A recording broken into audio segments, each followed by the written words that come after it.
It wouldn't be a stretch to say I love Diablo and Diablo 2. Then Diablo 3 was a huge disappointment to me on the time of release. Off the back of my quitting World of Warcraft and Overwatch, my migration to better Diablo-likes such as Grim Dawn and Path of Exile, my expectations for Diablo Immortal were in the gutter. And in some respects, Diablo Immortal has delivered on that expectation. There are many news articles spread far and wide about how egregious Diablo Immortal's monetization has been. They usually come out with some catchy headline like, you need to spend $110,000 to cap out. In reality, if you examine the game in detail, the monetization is far worse than the articles talk about. Diablo Immortal is not just a gacha game. Rather, Diablo Immortal is the most predatory gacha game I've ever seen, which is absolutely ridiculous. Now let's push monetization aside for a moment. There are multiple ways to think about Diablo Immortal, and it all depends on your stand on Diablo itself. I think that Fallout is a good parallel to Diablo in the sense that Fallout 1 and 2 established a world and a style of role-playing game, and Fallout 3 came along and made a mockery of that world and the RPG systems that Fallout 1 and 2 fans had come to expect. Never you mind, Fallout 3 and New Vegas are my favorite games in the franchise, and I only tolerated the combat of Fallout 1 back in the day because I had no alternatives at the time. No.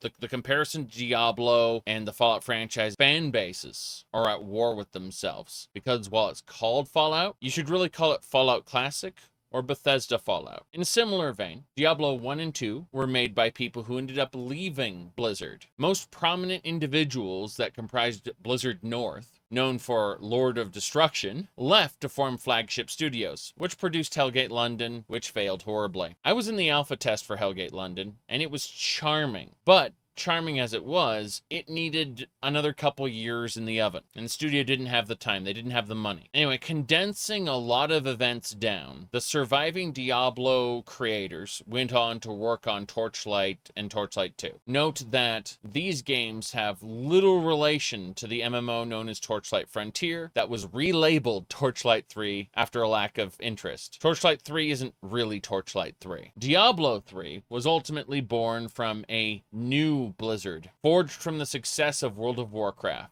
From the always online state to the impermanence of your character build, everything about Diablo 3 shouted itself as a newer iteration born from World of Warcraft. The skill trees were born from World of Warcraft. Contrary to popular opinion, this wasn't corporate meddling. Most of the teams in Blizzard were allowed to operate independently of corporate meddling at that time. Activision management would start putting the screws to the company after the commercial success of Hearthstone about 2 years later. Hearthstone cost almost nothing to produce in relation to Blizzard's other products, and it saw great profits. That's when Activision corporate saw the potential for profit optimization. Once that switch was on, it ended up spreading to Blizzard's other projects over the course of years. Basically, things like Diablo 3's famous real-life money cash shop predate the influx of corporate meddling. Regardless of that fact, though, general corporate culture of Blizzard did begin to change over time. This wasn't due to corporate overreach, though. It was due to leadership leaving and being replaced through promotions. New blood brought in during the rise of World of Warcraft. The old guard was leaving and being replaced. I had met Blizzard employees throughout the era of Warcraft 2, Diablo 2, Diablo 3, and early World of Warcraft. Sharing private IRC channels with a few of them, I had a front row seat to some of their complaints. I'm being purposely vague on these points because of ongoing issues with the company right now, and hey, it may or may not reflect on people I knew at the time. So, merely how those relate to Diablo, the Diablo 3 team was created from an almost entirely separate group of minds from those that birthed Diablo 1 and 2.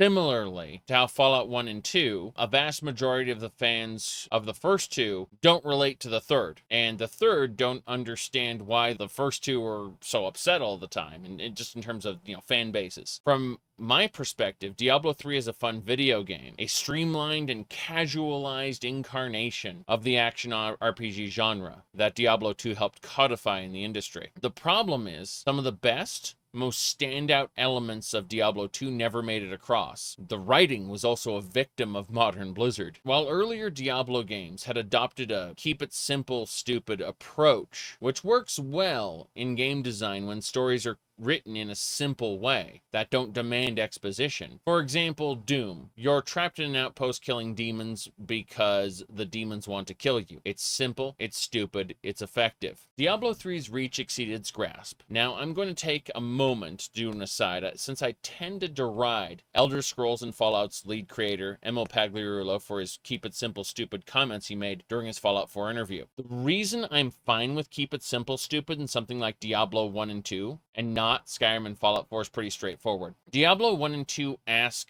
that you think about nothing beyond we may become the very thing we fight trope. The overt storytelling is cliche, save the world power fantasy. Diablo is not complex. Skyrim, on the other hand, contains multiple political commentaries regarding imperialism and religious freedom, topics that demand deeper explanation. Fallout 4 has us questioning the nature of identity and whether the human soul can be programmed. Again, topics that demand deeper explanation as to what video games present to us. When your video game is the equivalent of smashing action figures together to show us something cool, keep it simple, stupid is extremely effective. Diablo 3 neither keeps it simple when it's called for, neither works to tell a complex story within the game itself. Diablo 3 was contaminated by the same filth that's contaminated much of Blizzard at the time. If we reach outside of Blizzard, we can see various game franchises published by Electronic Arts also mirror this to certain degrees. What I'm talking about is the need to create a multimedia empire. Video game companies that got especially ambitious that their stories would best be told across multiple mediums. So rather than tell a fully realized and self-contained story, they leave plot threads purposefully hanging to be filled by an external piece of media. No franchise nor country of origin of developers are immune to this. If you have any hope of understanding the god-awful Final Fantasy Unlimited series, you better listen to the audio drama CDs that explain everything, because the Japanese cartoon does not. But Blizzard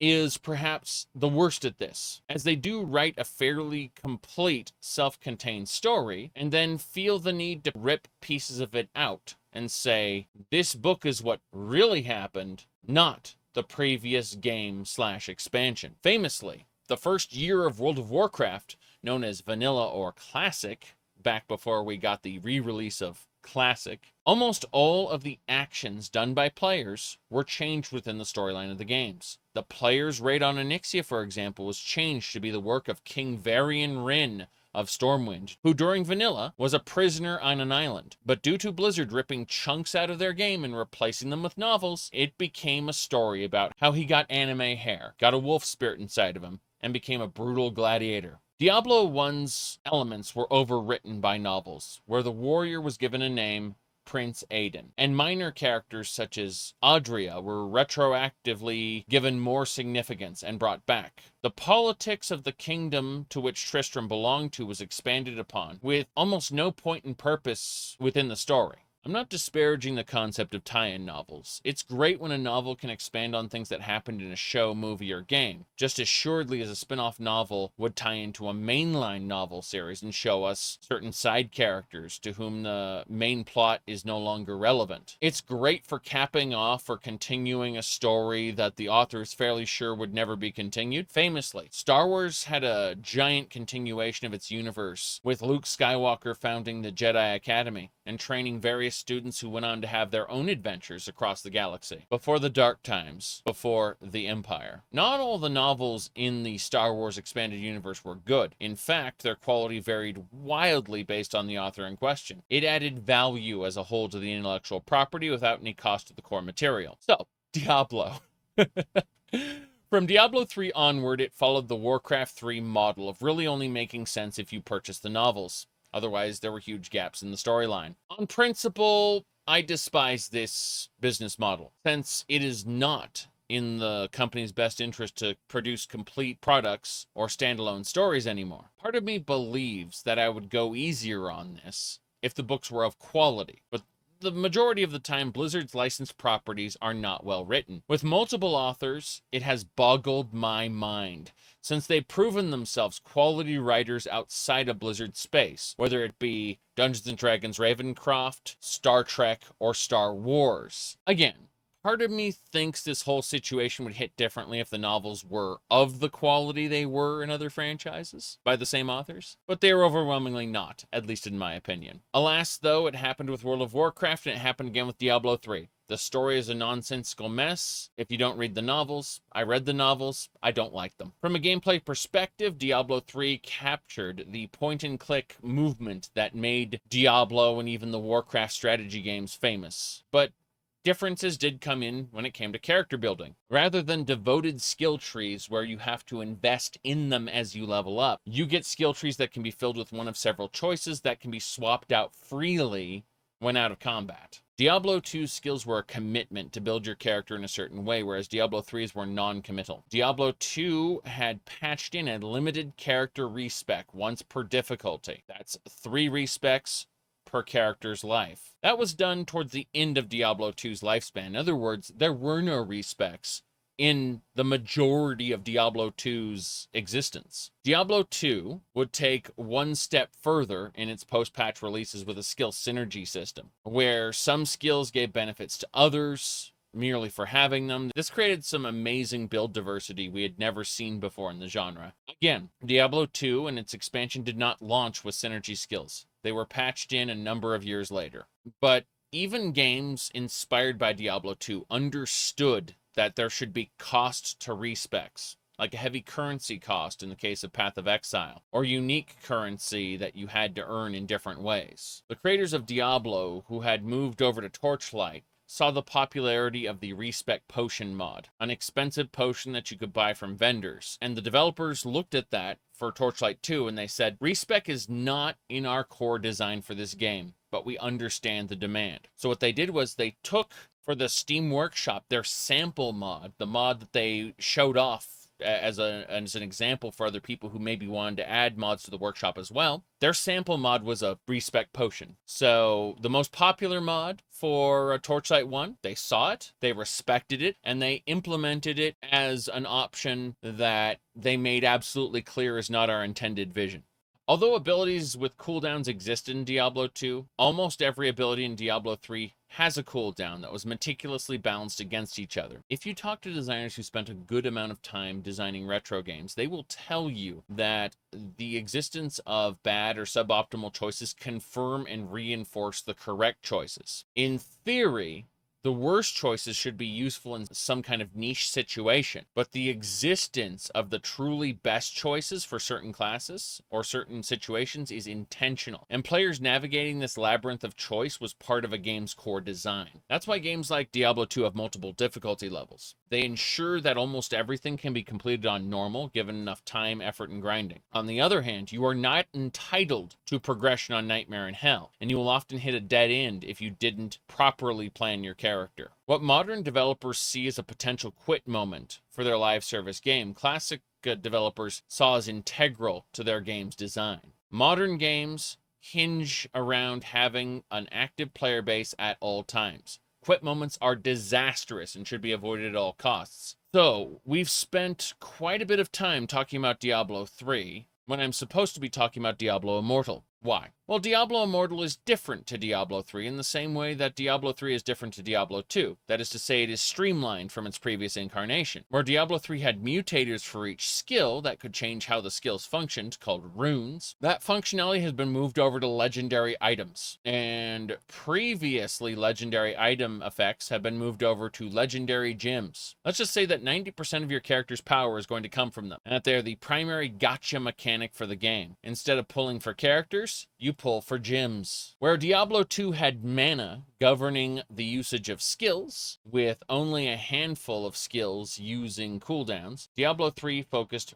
primarily on the use of cooldowns. But it had a builder and a spender skill. Like mana, it was a resource for each class. Diablo Immortal strips out the resource build and spending system entirely in favor of just cooldowns. Cooldowns are timed in such a way that you almost always have something to do with only a few seconds of using your primary skill, originally a builder in Diablo 3. Speaking of Diablo 3, classes feel like they've been ripped straight out of that game. Whereas Diablo 2's classes felt unique, mostly because Diablo 1 didn't have anything of note tied to the classes, and they all had the same skill progression based on the books they picked up in the dungeon. That is to say, randomized loot. So classes in Diablo 1 may as well not have existed. Diablo 2, they had fleshed out skill trees that they had to work through and invest into as they built up their character. Diablo 3 and Diablo Immortal, on the other hand, mirror each other functionally and aesthetically to the point where you'd be forgiven for looking at anything but the user interface and mistaking one game for the other. Well,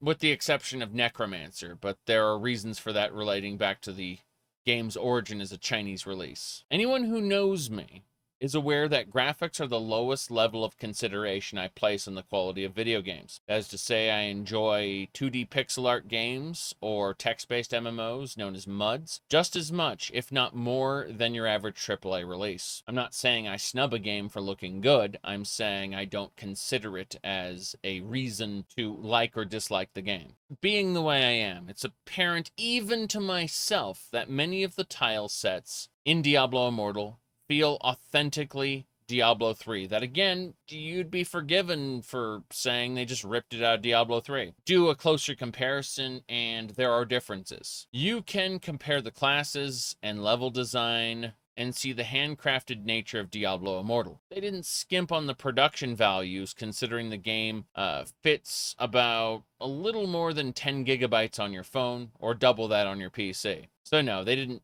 just copy it. They just copied most of it in spirit and function, but not form. So why is Diablo Immortal better than I expected? Well, there's an entire story campaign built into Diablo Immortal, and it's a truer successor to Diablo 2 than Diablo 3 was. At least it's how it starts. It'll get worse later. But for now, it's the best thing since sliced bread. The ending of Diablo 2's expansion pack had Tyrael destroying the World Stone. This was a huge climactic event that had the player character being portaled away to safety with the warning, I have no idea what will happen. The world still may be destroyed, but if we do nothing, its destruction is assured. Whatever will happen, the world will change. So, come Diablo Immortal, and Deckard Cain enlists your aid in tracking down and figuring out a way to destroy the shards of the World Stone, which left unchecked will do two major things. First, they will allow people to be able to manipulate reality. Second, because the World Stone was thoroughly corrupted by the primeval Baal, anyone who attempts to use its shards will be influenced by that corruption. Think of it like the One Ring from Lord of the Rings, if you could use it to reshape reality and make your own domains, but Sauron's whispering to you in your ear constantly. Thus, your first big opponent is the apprentice of the Necromancer from Diablo 2. The World Stone shard has driven her quite crazy, and you have to put her down. The second is the Bloody Countess from Diablo 2's Act 1. Who was a minor quest enemy, but the World Stone shard has not only resurrected her, but allowed her to manifest her desire for blood as a true vampire by manipulating reality. The idea was she was just a zombie in Diablo 2, who became obsessed with blood and innocent maidens to maintain her youth, as an allusion to the real-world Elizabeth Bathory, the Bloody Countess. The World Stone shard allowed her innermost desires to manifest, creating an honest-to-goodness vampire. Someone more cynical would look at this as just an excuse to bring back iconic things from Diablo 2, but I'd argue Diablo 3 does that far worse with enemies like the Butcher, that got transformed from Diablo 1's iconic single counterpart into butchers are a race of demons. Thanks, Diablo 3. Anyway, the World Stone shards are a way better way to bring the dead back than the fragments of Tyrael's rune blade from Diablo 3. Remember, the World Stone shards are reality-altering agents. The original World Stone created the world itself. So, having these little things corrupted by the primeval and being scattered all across the world, that's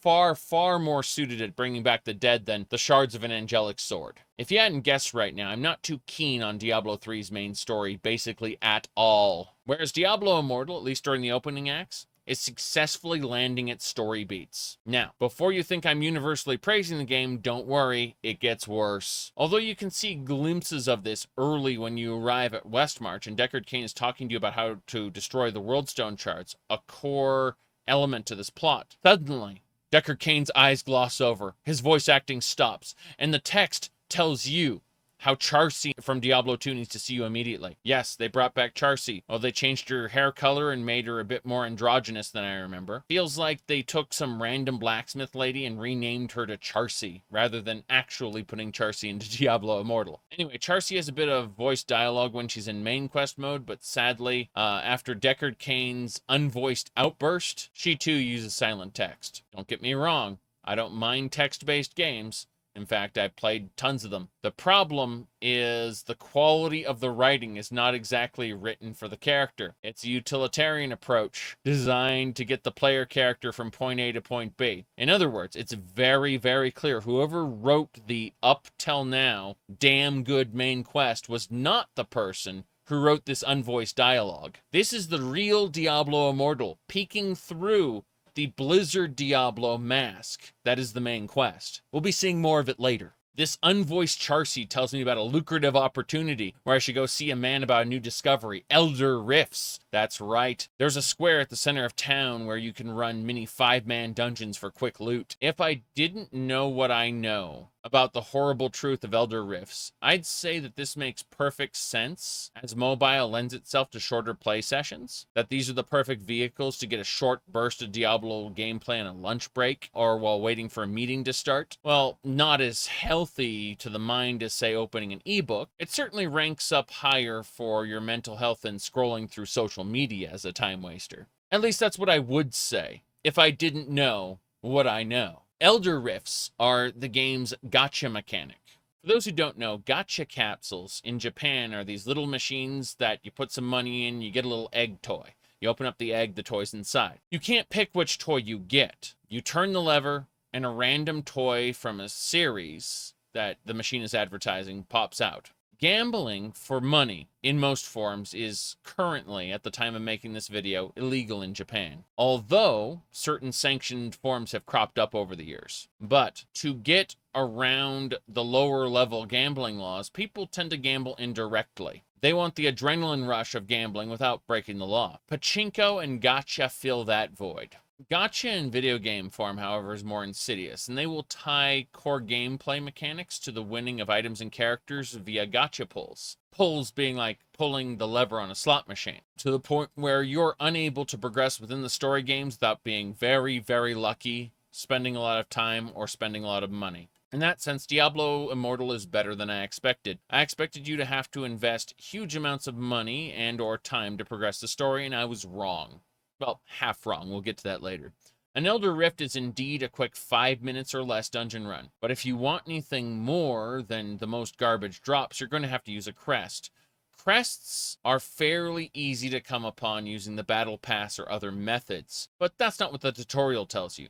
The tutorial gives you a legendary crest, which will ensure a legendary gem drop. As I mentioned earlier, legendary gear from Diablo 3 has had their effects replaced with class skill rune effects, and the old legendary gear effects were spun off into legendary gems. That's because higher level gear will continue to drop as you progress through the game, to my knowledge, in perpetuity. I personally stopped playing after the story ended. That said, after the first major difficulty shift, started seeing my max gear being replaced with Paragon required gear.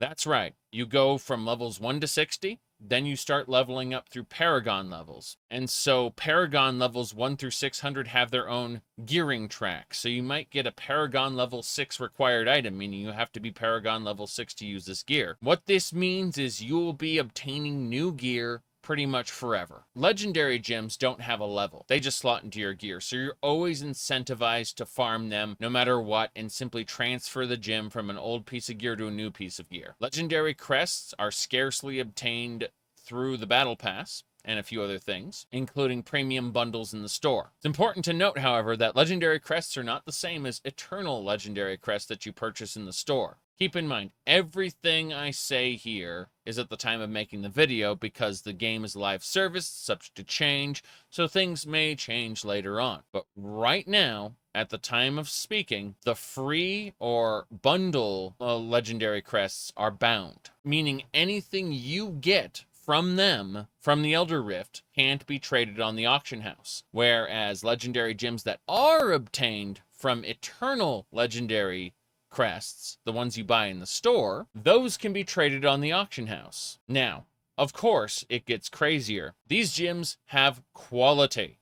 You know how gacha games like Fate Grand Order or Genshin Impact, you roll a character with a certain number of stars, which will define how effective they are, or how, the rarer the better? Legendary gyms have a rarity system as well, and it's worse than the rarity system you'd get in Genshin. The vast majority of pulls using the standard legendary crests will come up as 2 out of 2 stars, with a very low chance of getting 2 out of 3, 2 out of 4, or 2 out of 5, meaning that there's an extremely low chance of an upgradable gem. Noting that legendary crests, as things stand right now, never give you a 5 out of 5 gem. That can't happen. You have to break down duplicates and feed them to your gym in order to rank it up. Meanwhile, eternal legendary crests have a tiny, minuscule chance of rolling a 5 out of 5 star gem. Although headlines are people spending $12,000 to get one, so you can see how ridiculous these odds are. It is very clear that nobody is meant to cap out in this game,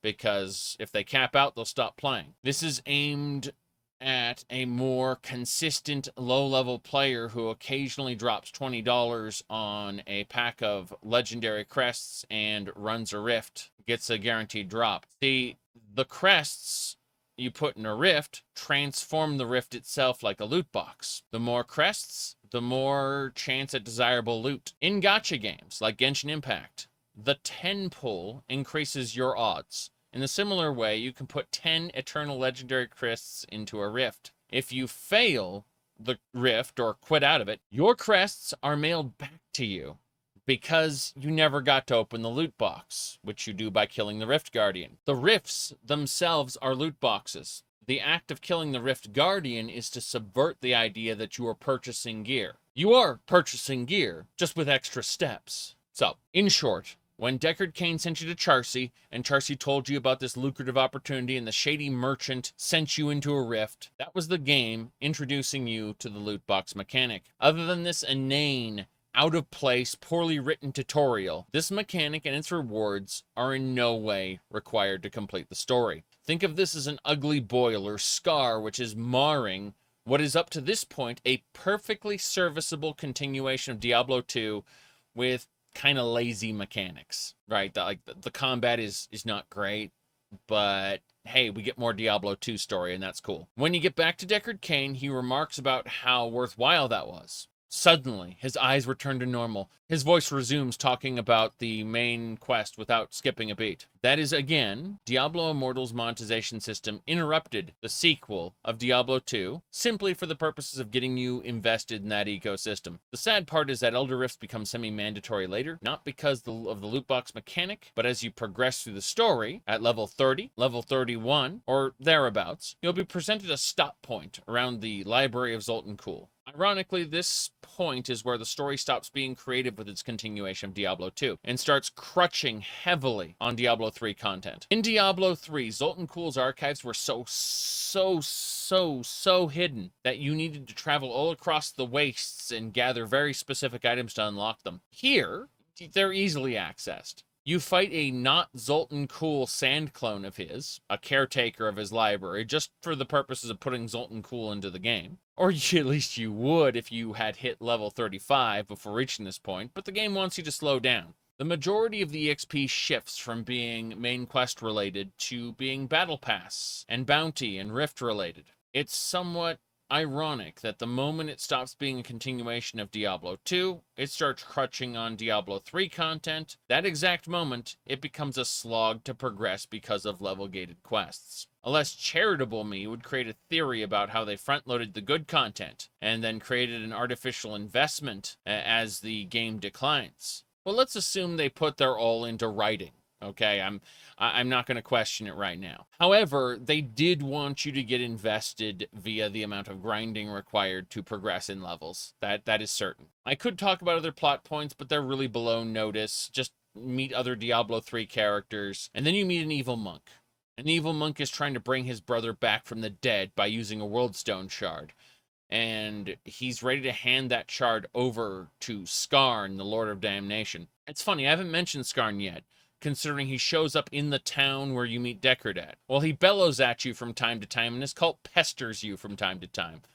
But other than that, he isn't really important. Most people look at him and call him not Diablo or mini Diablo or some other derisive name, but I don't mind him. The first game in the series, Diablo, had an expansion pack by Sierra called Hellfire, where you traversed an alternate dungeon, and at the bottom there was a demon lord seeking to usurp Diablo's place in hell. I think this is a good thing, similar to how Daedric princes in Elder Scrolls are overused. There should be more Daedric princes, there should be demi-princes, there should be a hierarchy by which they operate. The Daedric princes themselves shouldn't be talking to you every 5 minutes, as if you were the most important person in the world. They're gods. You're below notice most of the time. I mean, Sheogorath can do whatever the hell he wants because he's god of madness, but everyone else should look at you like the little ant you are. The surefire way to make a god feel more important is to have jobbers working under them. You create a hierarchy, and they only take notice of you after you've defeated a certain number of minions. You become someone who's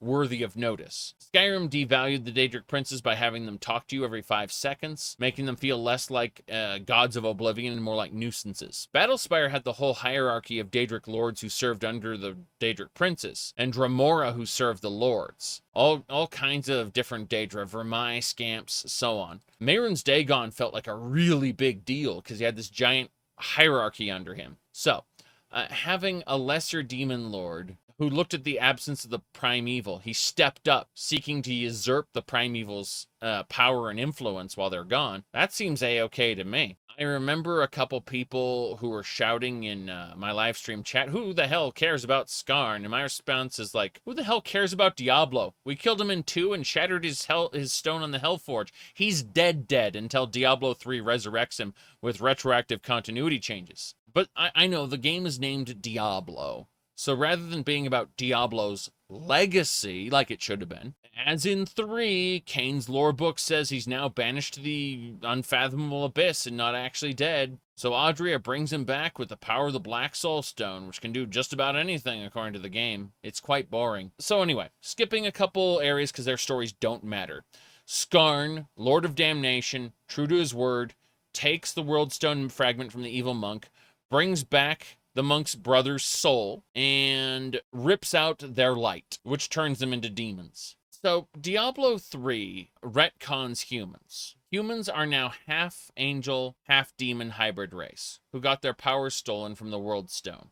The villain of Diablo 3's expansion pack went crazy and started sucking out the demonic essence from humans, which killed them outright. Skarn, however, wants to turn all humans into demons. Skarn, using the power of the World Stone, can make the impossible possible through reality manipulation, convert the angelic light into demonic power. Thus, he's been taken to sucking the souls out of his angelic captives and using them to fuel his new war machines in the realm of damnation. This whole final act feels rushed and unsatisfying. The final fight with Skarn is mostly a DPS and gear check, and when he's defeated, Diablo's spirit returns to hell, and the angel saves you at the last minute from Diablo crushing you. You report back to Kane in Westmarch, where you destroy the final World Stone shards. Now, the original World Stone was the size of a skyscraper, but apparently it only broke into 4 tiny little fragments. Yeah, that's stupid. When you destroy it, first, the angelic rune blade, which you'd been wielding to accomplish all these mighty feats,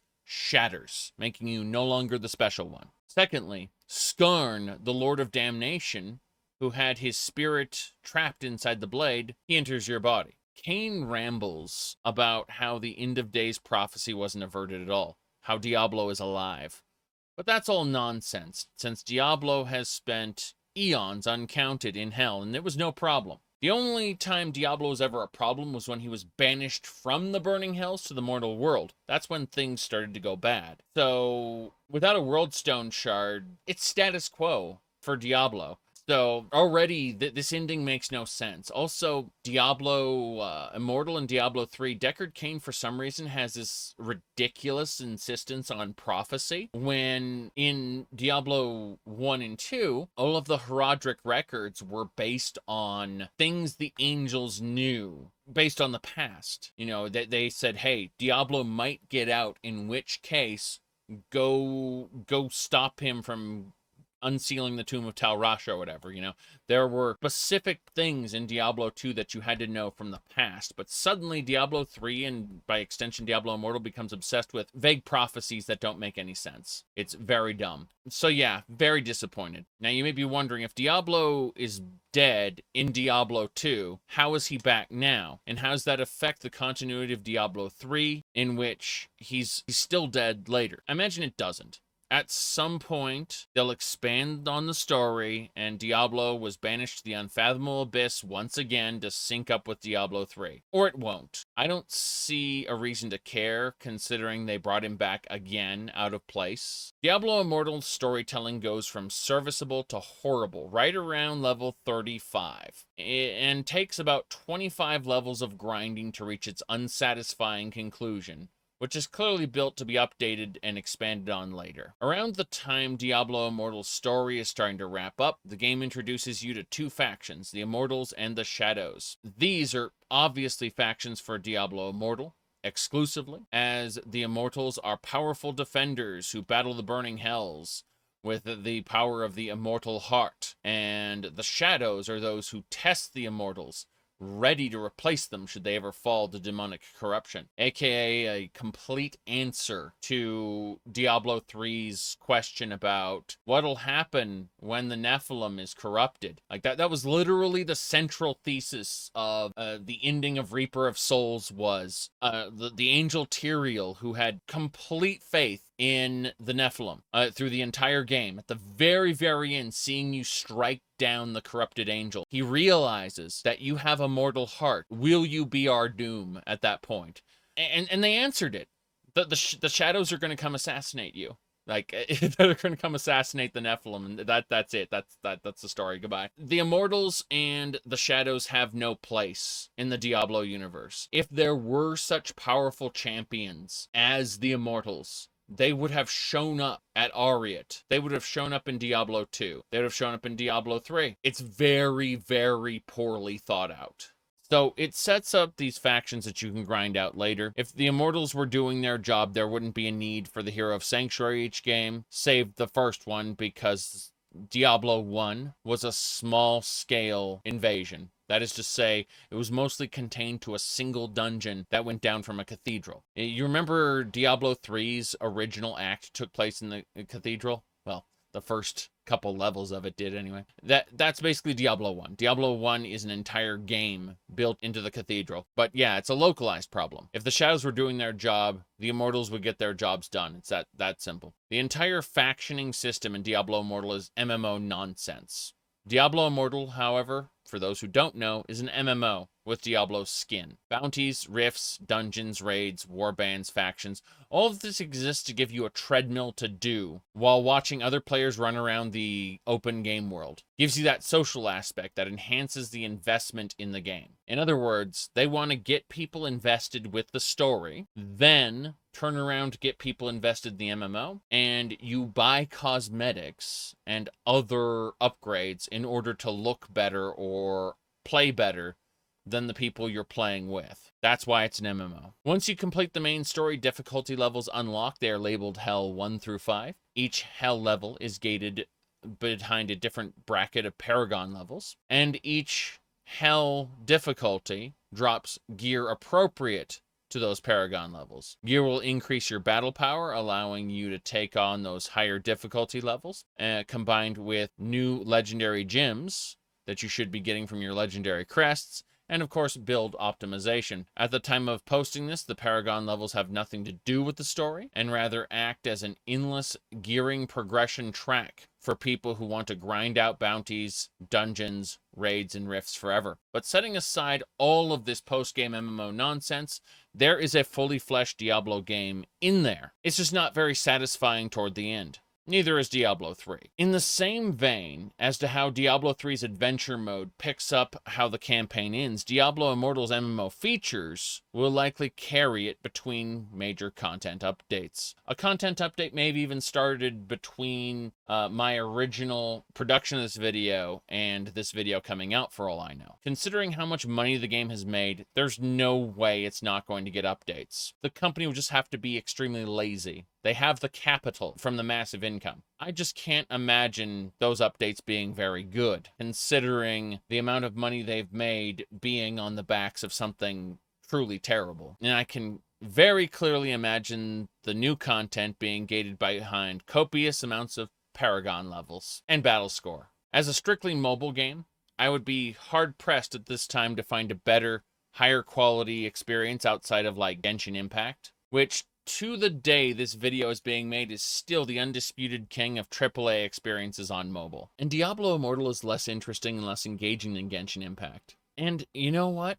Even if Genshin were a worse video game, which it's not, on the side of monetization, Genshin has a pity system. That is to say, every certain number of rolls, paid or free, you are guaranteed a 5-star drop. It may not be the drop you want, but it's a 5-star drop. You can reliably plan your grinding and or purchases around that pity system in order to obtain a minimum 5-star drops. Diablo Immortal, again, at the time of posting this, because, they may update it, has no such thing. People spending tens of thousands of dollars to gear up for no real reason other than to be geared up. Some people remark PvP is the reason, but Diablo PvP has never been very good and has always been a tacked on feature. Diablo Immortal is not the game to go looking for it. So let's fix Diablo Immortal. Let's start with monetization and then move over to tertiary systems, ending with a story revamp. Cosmetic store bundles, those can stay.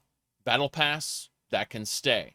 The 5-day login bonus, that can stay, although we're going to make it cumulative and remove the 5-day in a row bonuses. In other words, you can skip a day or two and still get the 5-day bonus because you just need to log in for 5 days, not necessarily 5 days in a row. We're going to remove the eternal orbs and just make the auction house platinum. The premium currency for the video game is now going to be platinum.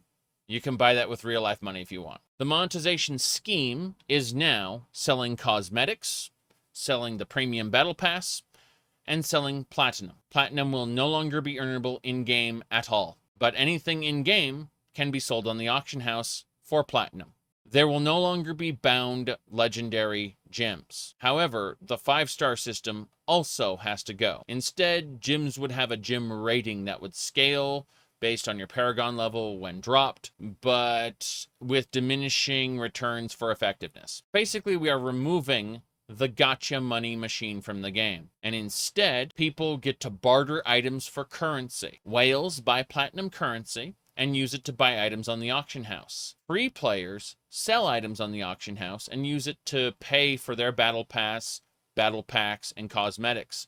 Thus, a free player has access to everything a whale does by exchanging premium currency with a whale. Yes, you can design extra gear slots, special items, and other hard-to-get things to incentivize players trading in this economy. The auction house should be as automated and easy to use to encourage everyone to engage in it. Crests, legendary crests, eternal legendary crests, all these things need to go. Let's modify the story a bit. Rather than rifts being tacked on nonsense, rather than the world stone shards being dealt with entirely, we are going to say that there are any number of world shards to deal with. In fact, there are more than we can count. The world is rife with them. We need to leave the door open to facilitate infinite storytelling in our online live service Diablo game. How did they wrap it up by Diablo 3? We'll get to that. But the important thing for now, in the meantime, is don't limit your storytelling potential by saying only 4 shards exist. That's stupid. That would be like in the Dragon Ball universe saying that Frieza is the strongest person in all of space. Oh wait, you did that. That would be like introducing a multiverse and then gathering all the strongest people in the multiverse to fight. Oh wait, they did that. Yeah, Dragon Ball is stupid. First and foremost, we're going to pull a Diablo 3 and say that you are banishing the shards to the unfathomable abyss, not destroy them. Diablo 3's lore created that nonsense. We may as well put it to good use. That way, if we need to pull up the reforged world stone later, we can. I could make this story even better by eliminating Diablo 3, because of Diablo 3's storytelling is terrible too. But we're going to assume Diablo 3 exists and kind of wedge this game in between and make it work. Let's replace the Heliquary questline, where you get this Heliquary and you're supposed to do raids on powerful otherworldly demons to get body parts to stuff into the Heliquary and make it stronger. That's also stupid. New story. Some surviving Vigeri mages, yes, they exist in the lore. One of their number tried to harness the power of a Worldstone shard and went mad. He became a lesser aspect of Baal, although he still got his name, he still got his identity, he still got a certain degree of agency. He's also an aspect of Baal. He had to be put down, but the mages couldn't contain his power, so he was banished to a rift. Remember the Arcane Sanctuary in Diablo 2? We're doing that again. Except this is the basis for raids. The Mage Tower, who followed this Vigeri mage, have all been irreversibly corrupted. All of his inner circle are now Rift Guardians, and he's using his Worldstone power to revive them after you kill them. Thus, there is an in-universe reason for farming the same mobs over and over that ties in with this story to make it a grinding side story. What you're going to be doing is you're going to be grinding through these rifts trying to find his location, his true sanctuary inside of Rift space. This isn't the main quest. This is a side quest for grinding purposes. Not everything needs to center around Skarn and his plot to steal the light of heaven with the Worldstone. As long as there are Worldstone fragments, there are reasons for new adventures. We have no idea how many of these shards exist, but since they can rewrite reality, they can do whatever the game requires for a new dungeon, raid, whatever content the player has to do. More importantly, when the Worldstone crisis is resolved and the shards are banished for good, all of the side effects of the shards would vanish and the world would just go back to normal, just in time for Diablo 3. So, Rift Guardians would drop Worldstone motes, these little balls of energy that kind of seeped out of the Worldstone. I did a crafting system called the Angelic Crucible, where it'd be like a gift from the angels that you saved in the final act of the campaign, which would let you purify motes and upgrade them into legendary items, like residual energy from the Worldstone that's kind of seeped out of the Worldstone shard, and you're purifying it. So even participating in normal rifts would be incentivized at all levels. You could sell motes on the auction house. Someone with tons of platinum could go and buy motes to make a legendary gem, or they could buy a legendary gem outright. The player-run market would set a price for these motes organically, and the company could create more or remove uses for those motes based on player demand to kind of keep the price in check. But the concept is to get people thinking about what kind of activities you could use to earn gems quickly. Now, normal rifts should remain as easy as they currently are, which is basically brain dead mode, right? But we need to bring back greater rifts to pose a challenge so, hardcore Diablo players can find something to do, and players who've played normal rifts too much and are bored have something to do. We're going to have key wardens. Back from Diablo 3. Remember in Diablo 3 where just around the landscape at a certain torment level, you'd start seeing these key wardens and you'd kill them and they'd drop a special item? Same deal in this case. Anywhere in the Diablo Immortal world, there may be key wardens. It keeps people exploring because they're rare spawns. Make them strong enough where you want to get your friends in on this. You don't just solo them. Right? And key wardens could only be seen by people who have done enough of the quest line. So you don't get a newbie getting one shot by a key warden or anything. Like by the time the story introduces you to key wardens, you would know to either walk away from them or get friends to fight them. This would encourage a bunch of people to go to town and say, hey, there's a key warden over in the forest. So they went to the forest and, everyone jumped on the key warden, stuff like that. Participating, you'd get the reward. And that would keep the community active and doing things. But they could be servants of the Lord who obtained the Worldstone shard, who's trying to prevent you from getting their inner sanctum, so the key wardens are leaving and trying to hide pieces of the key around, and the idea is that they just aren't quick enough, so you're getting there and grabbing the key pieces. Additionally, these key pieces can be sold on the auction house and can be found on premium tiers of the battle pass, gotten for daily login rewards. Basically, these keys would operate greater rifts, and you would want to use that as a currency to get players exchanging them. So every stage of loot distribution could be monetized through the auction house and could be organic to the story of the Worldstone shards missing. Rather than having the immortals and the shadows being these long-standing ancient powers, we can literally have some orders that worked with angels like the Horadrim. It's that simple. Cain has been working to restore the Horadrim. Meanwhile, there are other factions that are also doing it. Let's take the immortals and let's change them up. Let's say that both factions have found ways to purify the Worldstone shards, and now these purified Worldstone shards are able to create their own domains within Sanctuary, their own mini dungeons. And this is very concerning because it's changing the world, and that is bad. Remember, Tyrael said in Diablo 2, the world will change, and this is how it's changing, because these Worldstone shards are creating domains in the world. So what the Immortals and the Shadows have basically said, no, normal people cannot be allowed to have these. People with mortal ambitions can't be allowed to have these. And so the Immortals and Shadows are at odds, because the Immortals have this idea that the Worldstone can be rebuilt and that the Barbarians can then be the caretakers of it again. Basically, the original Nephilim ambitions can be put back on track. Whereas the Shadows are like, no, we need to split up and hide these shards until they are needed at the last moment when hell invades. And so, you know, the Shadows are keep it secret, keep it safe, and the Immortals are like, for the glory of Ariat, we will rebuild this.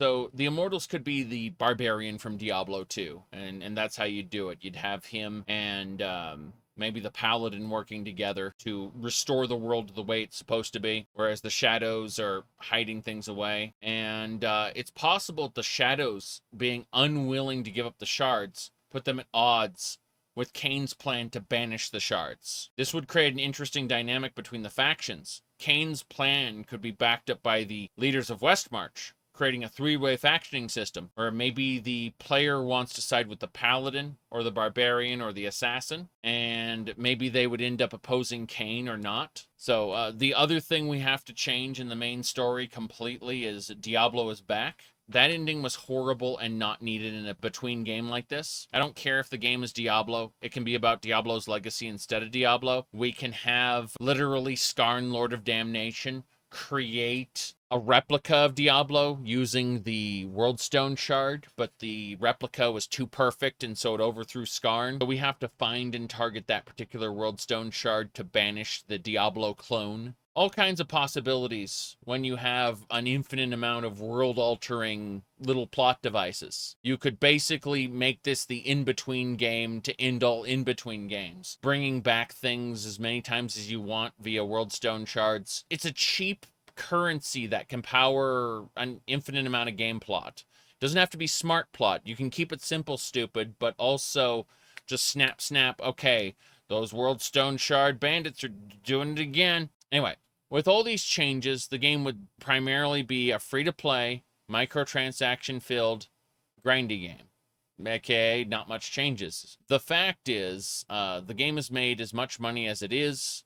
My ideas would make the game less profitable, not more profitable. You can't tell a corporation they're going to make less money, but it'll be a better product. They don't care. A publicly traded company has a responsibility to their shareholders to make as much money as possible and to act in the best interests of those shareholders. It's the kind of thinking where I have, this is just enough money for it to be free to play, operate in perpetuity, and pay your employees, leaving room for healthy growth over time. That's what I think, right? That is not good enough in the face of explosive income from gotcha gambling schemes, designed in consultation with a psychologist to be as predatory as possible. If you think I'm being hyperbolic about that, those positions exist. That is a legitimate and quickly growing place of the game industry. So my ideas only really work in the indie space, or with very specific like-minded investors who are okay with only getting moderate returns in exchange for creating something they like. In other words, angel investor or it won't happen. It's important to understand that Diablo Immortal is a game created by NetEase in the image of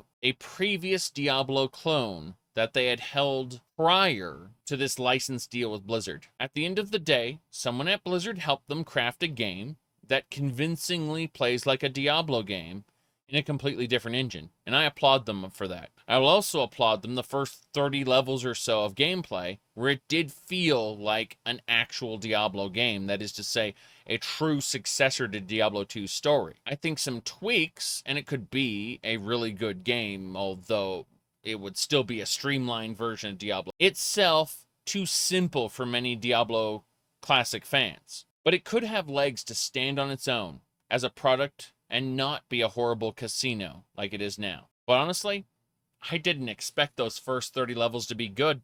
It exceeded my expectations. Diablo Immortal was better than I expected. Now, I'm supposed to tell you to subscribe, ring the bell, and watch my live streams on Twitch, but I'm not going to be consistent. I'm just going to make videos I enjoy making. With that in mind, I'll see y'all next time. A one-time bundle is now available in the shop. Yes, for 99 cents, you can have an Inferno Within cosmetic and 60 Eternal Orbs. This is an 800% extra value. Hey, my free daily reward is available. Let's just claim our free daily reward. It includes a glowing shard. Oh, we can click here to get more from the shop.